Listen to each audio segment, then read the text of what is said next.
അസമിലെ പ്രളയ ദുരന്തത്തെ അതിജീവിക്കാൻ കൈകോർക്കുകയാണ് കേന്ദ്ര സംസ്ഥാന സർക്കാരുകൾ. മുഖ്യമന്ത്രി ഹിമന്ത ബിശ്വ ശർമ്മയുടെ നേരിട്ടുള്ള മേൽനോട്ടത്തിലാണ് രക്ഷാപ്രവർത്തനം പുരോഗമിക്കുന്നത്. ഇന്ത്യൻ സൈന്യവും NDRFും രക്ഷാപ്രവർത്തനങ്ങളിൽ സജീവമാണ്. ഈ ഘട്ടത്തിലും പക്ഷേ രാഷ്ട്രീയം കളിക്കാനാണ് കോൺഗ്രസിന്റെ ശ്രമം.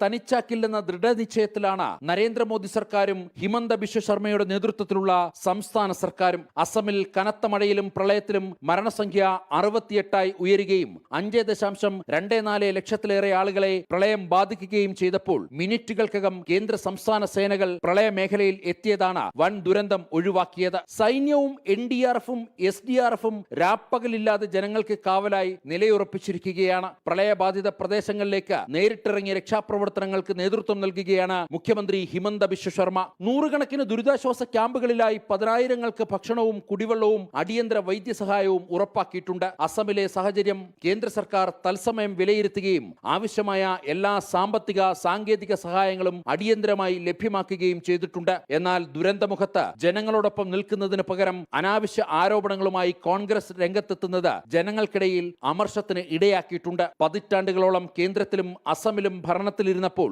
പ്രളയത്തിനെതിരെ യാതൊരു ശാശ്വത പരിഹാരവും കാണാത്ത കോൺഗ്രസ് ആണ് ഇന്ന് വിമർശനങ്ങളുമായി രംഗത്തെത്തുന്നത്. പ്രകൃതി ദുരന്തത്തെ പോലും രാഷ്ട്രീയ ലാഭത്തിനായി ഉപയോഗിക്കുന്ന കോൺഗ്രസ് നിലപാടിനെ തള്ളി ദുരിതാശ്വാസ പ്രവർത്തനങ്ങളുമായി മുന്നോട്ടു പോകുകയാണ് കേന്ദ്ര സംസ്ഥാന സർക്കാരുകൾ.